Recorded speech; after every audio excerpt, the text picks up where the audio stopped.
Gomez and Ramona, and we're live. Hello, book lovers. Welcome to Authors Love Bookstores, presented by A Mighty Blaze. My name is Kimberly Hensle-Lowrance, and I'm your host today.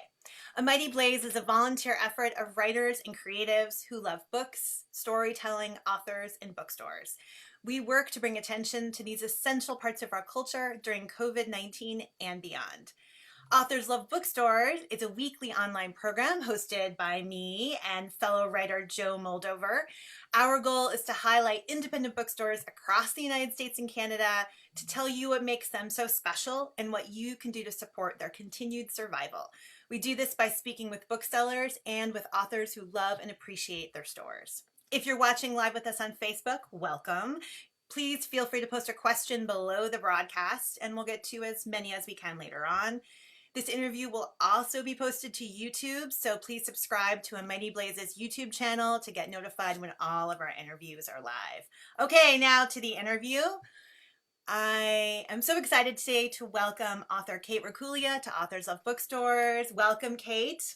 Thank you. I'm going to hold your latest book up. Kate is a novelist living in Bethlehem, Pennsylvania. She's the author of the novels This Must Be the Place and Bellwether Rhapsody, which was the winner of the American Library Association's Alex Award. Her third novel, Tuesday Mooney Talks to Ghosts, which is really an awesome title, came out last year and then came out in paperback yesterday. Mm-hmm.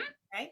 Kate earned her MFA from Emerson College in Boston. She teaches online for Grub Street, a writing center in Boston, and I was lucky to take one of her classes last year.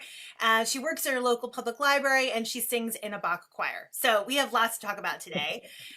Kate is joining us to talk about one of her favorite indie bookstores, Reeds and Company in Phoenixville, Pennsylvania. And with us from Phoenixville, all the way from Phoenixville, Pennsylvania. Oh my gosh, that's like a tongue twister. Phoenixville, Pennsylvania is Reeds and Company co-owner Jason Hafer. Welcome, Jason. Thanks for having me. Thank you for not having any P's in your name. Like, too hard. So Jason, tell us a little bit about your bookstore. You've been open for 18 months. And what 18 months it has been. Probably not what your business plan included. Yeah. The pandemic. Right. So tell us a little bit about the bookstore and where you're located. Where is Phoenixville? Sure. So I'll start with the town. Phoenixville, Pennsylvania is about 25 miles northwest of Philadelphia. So those of you familiar with that general area, we're kind of on the other side of Valley Forge Park and the King of Prussia Mall. Phoenixville is a historic downtown. So we're on the main street in town. It's actually called Bridge Street. And Phoenixville was a steel town, and kind of unusual for this part of Pennsylvania, but very, not unusual at all for the state. The mill closed in the 70s, the town got very depressed. And then for about the past 20 years has been really going through a revitalization process that's been driven by the community. So my business partner, Rob Cadigan, and I have both live in Phoenixville and lived here for many years. His children are older, but they went through the school system here and were raised here. I have two young kids, so they're currently in school. So we watch this as, community members, but also, actually I should say this is my second bookstore that I've owned in Phoenixville. I closed another store in 2011. And that's actually how Rob and I met. He was a customer of mine at the old store. Oh. And we both write, and we would get together after the store closed and talk about writing and have some beers and stuff like that. And at some point, probably as we had more beers, we started talking about reopening a bookstore in Phoenixville. And we did that last May. We opened May 2019. And we had a lot of support initially from the community. It was definitely, the time was right, the space is right. Just everything felt right. We kind of got right off the bat with author events. Kate came out last fall for an event with Tuesday Mooney, which was really fun. And everything was going great. And then COVID hit, and it's kind of been a whirlwind since then. But we're still here, and we're going to get through it. And we've reopened. We're open 7 days a week again now with social distancing in the store, masks, all of everything you would expect. But we are now open again, and things are slowly happening. Now, before we went live, you told me an incredibly interesting fact about your town. What is that? Yes. Come on, this is a claim to fame. for people wanting to like, why do I know? I've heard of Phoenixville before. How do I know it? Well, Um, it's because of Blobfest, which is a world famous festival that happens every July in Phoenixville. And I should say too, it's funny, Rob and I have many times said the one thing we didn't plan for was a global pandemic. And Phoenixville is home to so many great festivals and community events and everything that, that was a big part of opening the store, was being able to have, to have these big groups of people. But the big one is Blobfest, and that happens every summer in July.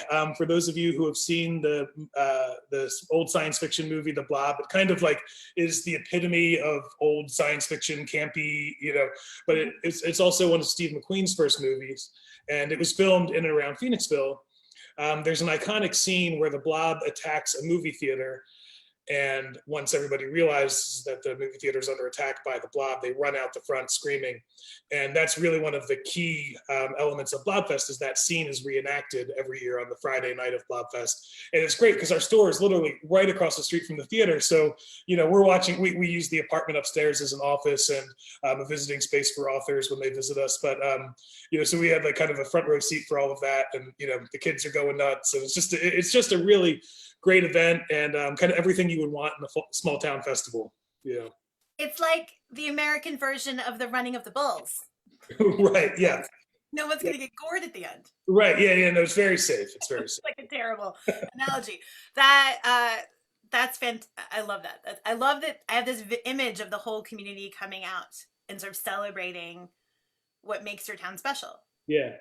Yeah. And it's been 20 years that they've been doing it now. And I mentioned earlier, it's always been a big deal in town, but as like it gets kind of more notoriety, people come from around the country. Last year there were people from Siberia here, which I don't understand, but we're glad to have you. So it's kind of taken on a life of its own, for sure. So Kate, it sounds like this bookstore in this town is very special, that it's got personality. Yeah. Can you tell us a little bit about what makes this a destination for you? Well, I mean, first of all, authors, of course, are subject to flattery. And Jason reached out and invited me. And I was like, oh my gosh, of course, thank you. But the town, I was just so blown away by the town and by the store. It just has such a special feeling. The store is beautiful. There's all this exposed brick, big high ceilings, like high bookcases full of books that you could just browse forever. And you can tell it's made by people who love books and love the sort of community that forms around books. And obviously, like, I love kitschy things. The fact that like right across the street is the Blob Theater, like with the iconic marquee and everything, I was like, well, this is up Kate's alley. And yeah, I just felt like such a nice feeling being in the store. I'm sorry, my cats are like having an argument in the other room, if you hear them. I'll try to keep their shenanigans to a minimum. We love books, we love animals, it's fine. I just felt very loved as a writer to visit there. And like, I was kind of like peeking inside the door of a special place that I didn't know existed before then. So I imagine in the store we would find your latest book, Tuesday, Mooney Talks to Ghosts. Yep. For those people out there who have not had the pleasure yet of reading your novel, can you tell them a little bit about what it's about? Sure. And it's a great book to talk about now since it's October. Yes. Halloween. Yeah, it's a very kind of like gothic spooky read. I describe it as a screwball gothic adventure novel. Gothic screwball? Anyway, it's one of those things. It is kind of built on an Indiana Jones framework where a character and her various friends go on a quest. A very wealthy man drops dead suddenly, and in his will, there's a treasure hunt around the city of Boston. So it's set very explicitly in my version of Boston. I lived in Boston for 11 years before moving to Pennsylvania, to Bethlehem, Pennsylvania, actually. And I, writing this book, it was the right time to move. I have no regrets about moving, and I love, this is my home now, but I was grieving leaving there. So it is a book that's kind of about grief and kind of about stepping into adulthood while at the same time not losing your sense of adventure. And if you're feeling super cooped up right now, it is just about people like running around a city. So that was I've heard, and I'm so flattered and honored to have heard from a lot of readers who are like, this book was what I needed right now, and that feels great. It really is a love letter to Boston too. Yeah. Yep. When I live in the Boston area, so obviously I know all these places, but I felt like as I read it that it's great for people who love the city and for those who maybe have not yet been here. Yes. It gives you a great, now when we can't travel, we travel in books, right? So this is such a perfect read for now. I agree. Absolutely. Thank you. It's also a really fun book. I mean, it's just It is. hugely entertaining, and I mean, I love it. Thank It's you. just one of those that really like it hooks you, and then it's just like it's a joy to read. We already have an audience question for you, Kate. Ooh. Yes, audience. From Carrie. Hi, Carrie. Carrie asks, your work has been my best discovery during these strange months. As a lifelong band/orchestra geek, I'd love to know more about the genesis for Bellwether Rhapsody. So this is your other book. Yes. Can you hold it up? Do you have it there? Yes. Hold on a second. Okay, here we go. So this was my second book, Bellwether Rhapsody. And this book is a little bit more of explicitly like a murder mystery, locked room murder mystery, kind of with some nods to horror in ways that Tuesday Mooney kind of is a nod to adventure stories and detective stories. But Bellwether Rhapsody is about a bunch of teenagers who get stuck overnight during a snowstorm in like an old Catskills hotel while they're all there for an orchestra band chorus concert.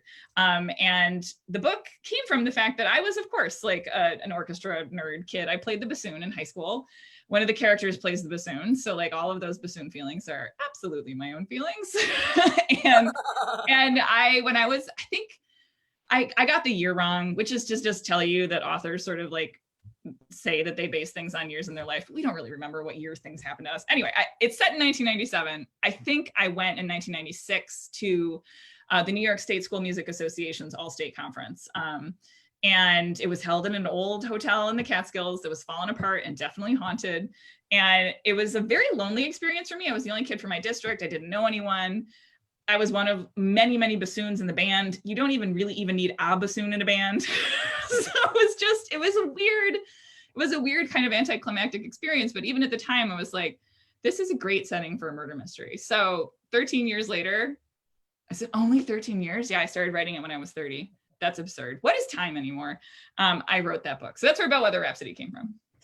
But do you count the fact that you had the inspiration 13 years ago as part of your writing process? Yes, I do. I do count that. The germ was very old back in there. Yep. Jason, what are you reading? People always want to know what the booksellers are reading. What are you reading? What is selling in the bookstore? What is popular right now? Or even what's coming that you know about? Because booksellers always know stuff that's coming, which always makes me... Yeah, I don't have it yet, but Rebecca Roanhorse, who wrote Trail of Lightning, and some other great, she's very prolific. She writes like 2 books a year, it seems like, but she has a big one coming out called Black Sun that comes out, I think, next week. That's going to be really, really big. It's like an epic fantasy that reimagines some Mayan and Aztec history. So I'm really looking forward to that one. I think it's going to be a really big book of the, for the year. Tana French just came out with a new book, The Searcher, which is excellent. Yeah, she's one of my favorites. And then I have some others here too. There's this one, World of Wonders. This is from Milkweed Editions. This is a really beautiful nature book. It has these great illustrations and then kind of like meditations about the animal or the natural part of the natural world that she's writing about. She's a poet. So it's like a really beautiful book. I mean, it's kind of, the title is perfect because it really is a wonder. I mean, she approaches it with so much wonder. I read a lot of crime fiction. Okay. So that's kind of where a lot of the rest of this is. There's Blacktop Wasteland by S.A. Cosby that came out over the summer. A couple of these we've had virtual events with the authors, so we had Sean on, and it's really good. It's set in rural Virginia. It's about an African-American man who's he was the best wheelman east of the Mississippi, got out of that life and is slowly getting pulled back into it. But it's really good. I mean, the chase scenes in it are awesome, but then it really has a lot of heart too. And kind of along the same lines is one called Winter Counts that came out about a month ago. And this is also a crime book set on a reservation. It's written by a Native American man. And it's kind of about an enforcer on a reservation. It kind of addresses this issue that on the reservation, if a federal crime is committed, the local police don't have any authority to prosecute it. So then there becomes a need for kind of native enforcers, and that's our main character here. You mentioned earlier, sorry, real quickly, just for people who are sitting there at the computer and are interested in these books, you can go to the website of your store, which is readsandcompany.com, and you can find out about upcoming events, right? You have a newsletter also, so you can sign up and find out. And then you also you can buy online. You have a bookshop. Yes, we have a link on the site to bookshop.org, and then we do have some signed books available directly on our site too. So then another one we have been doing a lot of virtual events. We have Emily is on tonight with us for The Talented Mrs. Farwell, which is just a great read. I mean, the title throws back to The Talented Mr. Ripley. It doesn't have like the pure level of evil that Ripley does, so it's a little bit more. It's a little bit more fun to read, you know. But it's really good. It's about a woman who she's the controller for a small town in Illinois, and becomes interested in buying and selling fine art, and the town basically funds her without them knowing. And then the last one I'll share is Mexican Gothic. This has been a bestseller, but this book is great. You start it and it really feels like a throwback to like an old Gothic sort of novel. It's set in Mexico, in rural Mexico, in this old house that's crumbling with a strange family. And then about 2/3 of the way through, like you kind of get this sense of like a Gothic novel, and then it takes a really hard right and gets bonkers. So I mean, it just goes off the rails in like the best possible way, and becomes something like totally unique and totally its own. So it's also great. So those are some that I've enjoyed now and recently. Terrific. Thank you for sharing. Kate, what about you? What have you been reading? So I actually have been able to read, and I've been reading books that both like play with time or are transporting in some way. I loved this book, The Corner That Held Them, by Sylvia Thompson Warner. It's about a bunch of nuns in a convent in like, wait, I'm terrible. I don't remember exactly, but it's old. It's historical. It's like the 17 or the 1600s. Anyway, and the book itself, the time elapsed in this book, it sort of feels like what we're experiencing with time right now. It's kind of like eternity in a day, and also this day lasts for eternity, kind of. But it's just a great book about community and what you do with your life, how you spend your life. I've also been reading Dorothy Sayers. This is Strong Poison, which is the first Peter Wimsey novel where he meets Harriet Vane, who is his sort of like equal match. And she's of course accused of murder, and he's the gentleman detective trying to get the charge off. Anyway, it was just delightful. It was just a delightful book. I needed delight. Speaking of delight, Zadie Smith, always a delight. Feel free. Been reading a lot of nonfiction right now too, and these essays are just always incredibly intelligent, incredibly humane, funny, and captivating. And this is probably my favorite fiction book that I read this fall, or this summer. I read it this summer. N.K. Jemisin, brand new MacArthur Genius Award winner, The City We Became. Speaking of love letters to cities, this is a love letter to Manhattan. I mean, it's this her Broken Earth trilogy is fantastic. And this, she sort of brings that same degree of world building to a place that exists, and to a place that she just brings alive. The concept of the book is that every city kind of has like a human avatar who actually literally walks around embodying them. And when a city is coming into its avatar, it's very kind of unprotected. And when Manhattan gets born, something happens where it splits into 5 boroughs. So there are 5 people who need to fight for the soul of New York. And it's the first book in a trilogy. And again, this is my apartment. I've been in my apartment a lot, and this felt great to read and like scamper around New York with N.K. Jemisin. Yeah. You two get A+ for having these stacks of books to show. I should say too, what our best-selling book since we opened, my partner Rob is a novelist, and he wrote a novel about Phoenixville called Phoenixville Rising, and that's far and away been our bestseller since we've opened. It's historical fiction. It's very much about the town, but then kind of about like the Renaissance and rebirth and kind of where it came from. But that's been, I mean, since we've opened, I can't say how many hundreds of copies we sold of it, but it's been quite a few. Do you have a section of your bookstore that's dedicated to local authors? We have a section that's kind of local interest, but we don't have a different section for local authors. We carry local authors, but we kind of shelve them in the section that's appropriate for them. But someone could call the store and they could say, if I wanted to buy a book that's written by someone from the area, you and your book selling team could help them. Couldn't Oh, you? absolutely.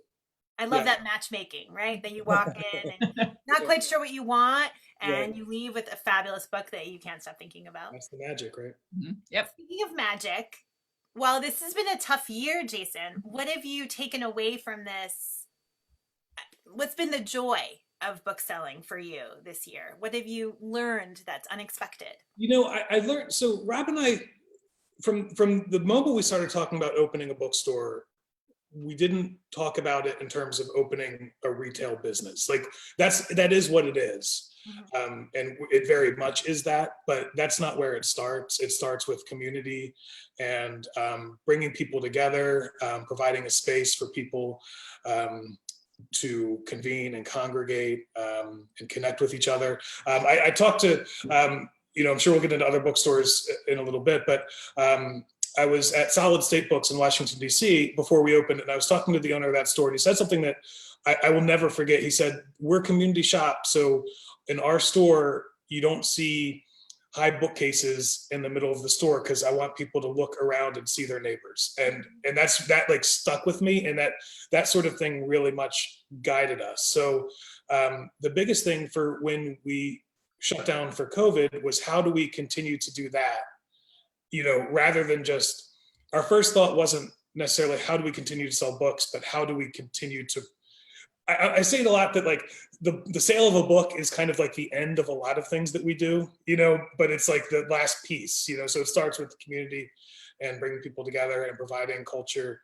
And so that's really what we've been focused on. And I think it in some ways really strengthened our commitment to that. I mean, we're never not committed to it, but it really kind of like was like, no, like this is where we need to focus right now to keep our store what it is. So that's been really interesting. I would think that this year, if it's taught us anything, it's that we need one another, Yeah. right? And we need places like bookstores and libraries, the library, places where we can go and we can find a wonderful story, but we can also bump into our neighbor or meet a friend or attend a lecture. And bookstores are so critical for that. Yeah, absolutely. And yeah, I mean, the pandemic makes everything just crystal clear, right? Like everything, the good and the bad. What was good before becomes extra precious, and what was bad becomes just traumatic. but it clarifies. It's a lot of clarification on where you want to put your energy and what kind of worlds you want to live in and make. Yeah. One thing we've heard a lot from the booksellers we've talked to in this program has been how supportive booksellers are to one another.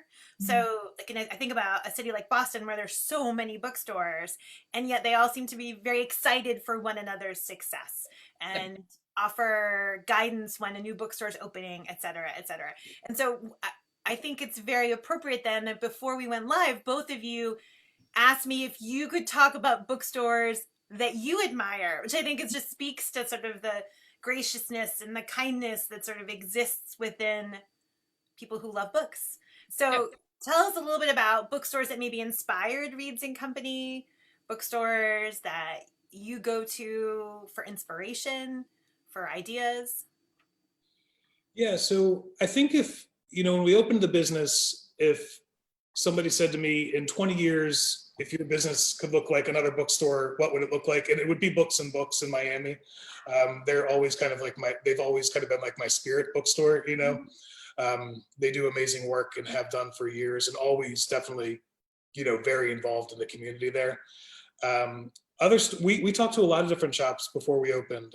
Some kind of close by, like Main Point Books and Arborough Bookstore and the Doylestown Bookshop. I mentioned Solid State.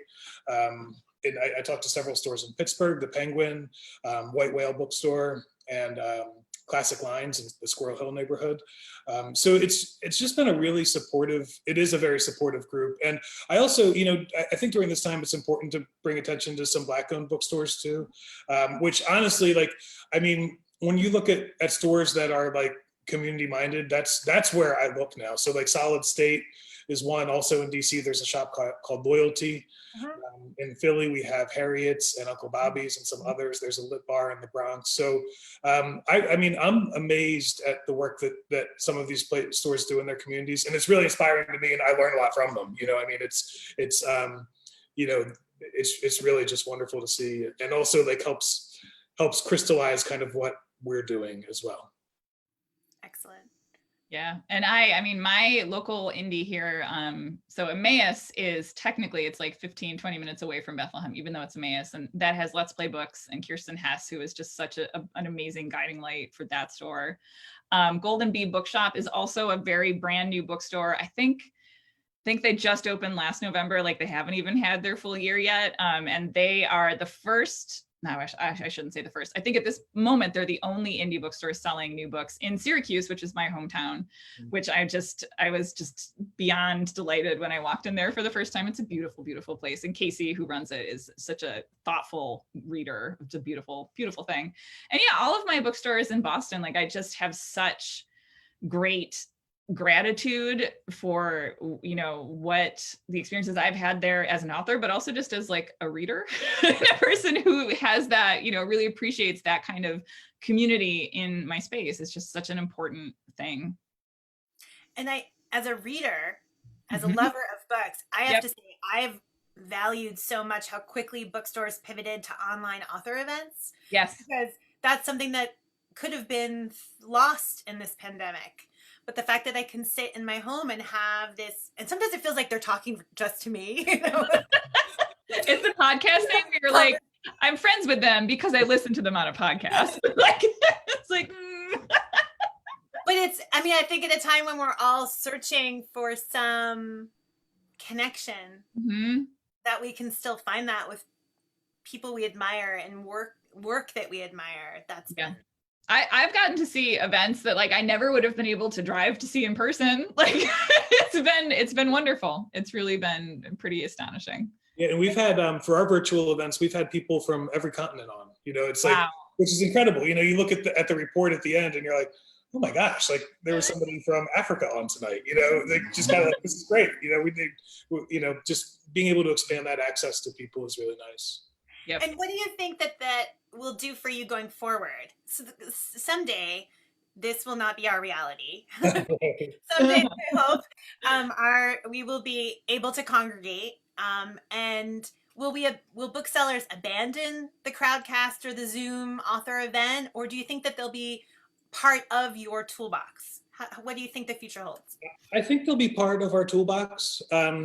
There's nothing like a packed room with an author. I mean, there's nothing like that. Whether it's, you know, a small shop like ours or the Colonial Theater across the street with, you know, a best-selling author. But, you know, there are people who can't make it to everything for a lot of reasons, you know, so I think that, you know, incorporating a lot of what we're learning about virtual events and broadcasting into what we're doing moving forward is going to be important for bookstores.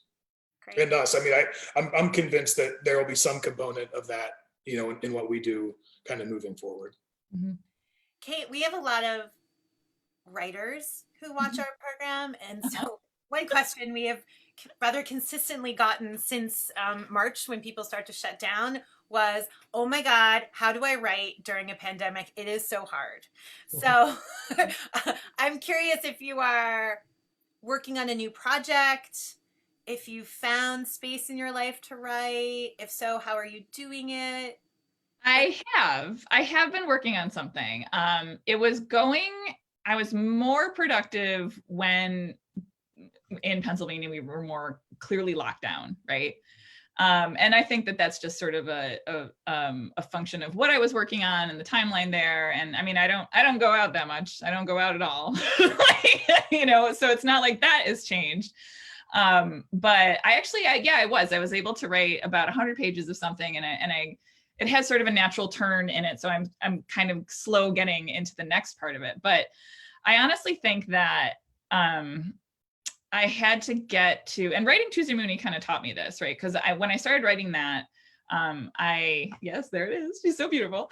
I wrote that, I think, with a little too much. Stephen King talks about writing with the door open or the door closed. Like you have to write the first draft with the door closed and then you write the second draft with the door open, imagining that people might read it. And I tried to write so many early drafts of Tuesday Mooney with the door open. And that is why it took so long and it was such a difficult process. And part of it is just, like trying to manage your own professional anxiety about it when when I wrote as a kid and learned that this was the thing that I like to do, I wasn't thinking about being a professional. So it's like turning that switch off and saying the writing is a practice. And if all it ever brings me is occupation and joy and discovery and a chance to work through some stuff on the page during this weird ass time. Can I say that? Is the FCC going to come down on us? Okay. Yeah, then that's fine. That's all this needs to do. Right. So I think getting to that place, that brain place of like, it's both, everything feels like it has to mean everything but does it mean nothing, right? Like giving yourself permission to just like clock off, turn off Twitter. Oh my God, just turn off the internet. I guess that's my most. not right now. Not right now. Let's do it right now. Like just, everything in moderation, but just like, I got, addicted to Twitter when I first moved to Bethlehem. And that it wasn't even nearly as much of just like an eternal scream into the abyss that it is now. and it's not good for your concentration. It's not good for your brain. So being able to focus on something and rest, and letting something just be what it is. I mean, that's what makes writing a sustainable practice for me, and as much as it is ever. So that's my advice, I guess. Well, as a follow-up question, when I was doing my pre-event preparation, I was looking at your bio, and in your bio, you talk about how you played the bassoon, you were a cartoonist, you worked at a planetarium, you did movie and music reviews, you were a bookseller, a designer, marketing. You had all of these different outlets for your brain and your creative spirit. And I wonder about, and Jason, you mentioned that you're a writer as well. So I wonder how you're sustaining that creative spirit in an environment of uncertainty. We can turn off Twitter, but how are you able to generate ideas and art during this time? Yeah. I mean, it's a challenge. and I think part of it, taking in good books that remind you, like reading this book, when it was done, I was like, just go write. Right? Just go write. And I mean, I've watched some great TV shows too. Like I loved I loved Watchmen. Kind of being inspired by art as a possible both product of and response to uncertainty and the difficulty of the world, which I think both The Great and Watchmen both really explicitly in various ways deal with uncertainty and pain and cruelty, was very inspiring to me. And also music, listening to music, any music. So that's me. What about you, Jason? I haven't been writing much recently, so I'm planning on getting back to it, and I'm not a big believer in like I'm not writing because I'm too busy or something like that. Like I think you can always make time, but I've kind of hit stalled over the past couple of years, but I'll get back to it. But it is also like it's okay to stall, and I think that's another thing too. It's like I know I've talked to a lot of writers, either, just like published writers, beginning writers, writers who've written all their lives, who are just starting. There's this feeling of like, if I'm not doing it, it means I have stopped. It's like, no, it just means you're not doing it right now. Yeah. and that's okay. Like you shouldn't have to produce all the time. Oh gosh, there's that internalized capitalism. Like, yeah. Sometimes you just need to take the dog for a walk. Yes, you should. You should take the dog for a walk, or like listen to music. Or play with the cats. There actually are several audience comments about how much they like your cats. Oh, thank you. I'll pass that on to them. So, Jason, in the before times, the bookstore had live events. Yep. Can you tell us about one that was particularly memorable, that it was fantastic, or disastrous? Yeah. Or You know, we had some great ones, and we've been very fortunate with support that we've gotten from authors. And as soon as we announced that we were going to open the shop in January of 2019 on social media, and that day, I believe it was, Laura Lippman, who's a crime writer from Baltimore, messaged us and said, "How can I help?" My partner Rob has been a student of hers, at times. So, and then she came out with Lady in the Lake that summer, which became a bestseller, and we were one of her stops. And we were actually, I believe, her last stop on her tour. And it was our first, I'd say, like our first big like in conversation event.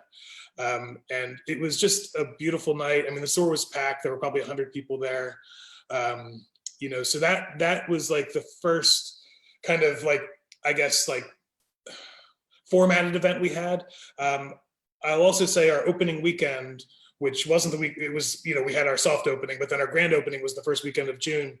And we had Jerry Spinelli here, who wrote Maniac McGee and Stargirl and a million other wonderful books for young people. And Madeline Miller, the author of Circe and Song of Achilles, also was here and they just did signings for us. And that, again, like, I'd say those three, I grew up reading Jerry Spinelli. I think Madeline and Laura are at the top of the game, right? So, but I think from there, like, it really helped us build a program. And that's, that was always one of our immediate goals, and it really started the process. Kate, what is it that you want our audience to know about Reeds and Company? Anything special that we haven't touched upon about the store that you want to make sure that people leave the broadcast today and think, oh, I'm going to get in the car and drive there? It's just such a special place. I mean, so many bookstores, and it's not, I guess it's not unique to Reeds and Company, but like every bookstore is built with its own kind of love, right? And you could just, it was palpable when you walked in there, just people who really cared, who really wanted to build something, who are building something. And it was like this energy of like, oh, I want to be a part of this. Like when I got there. So that, yeah. And they're there for all of your book needs. Fabulous. And so the store is now open 7 days a week, as Jason said earlier. So if you're in the Philly area or want to take a drive out there, definitely something to check out. If you're not able, you can support the store by going online, readsandcompany.com. You can buy a book. You can call the store and ask for help finding a book. You can buy Kate's book. Yeah. And then, when our times are different and we are able to be together in person, then the store is definitely a destination to visit, attend an author event. In the meantime, go to the website, sign up on the newsletter, follow you guys on social media. You're on your Facebook page. We're going to link that below as well, to find out what events are coming up. Any last thing you want to tell our audience about the shop, book recommendation? I think we've said it. I think that, one thing that I always think about with books is that it's so, there's a million great books out there, but it's also like, you kind of have to meet the book where it finds you in some cases. And, I hope that's kind of what we help people do is find that book that they need, like right then. Like, that's happened to me several times during my life. And, those books just kind of stand out. So, again, that's why we're here. We want to provide that experience for people and for the community. And now more than ever, we need those stories. Yeah. Yep. Thank you, Jason. Thank you, Kate. Thank oh my you. gosh, so much fun to have the two of you on. Thank you so much. Thank you. Again, Tuesday Mooney Talks to Ghosts is now out in paperback. You can learn more about Kate on her website, kateracculia.com. And again, you can find out more about the bookstore, readsandcompany.com.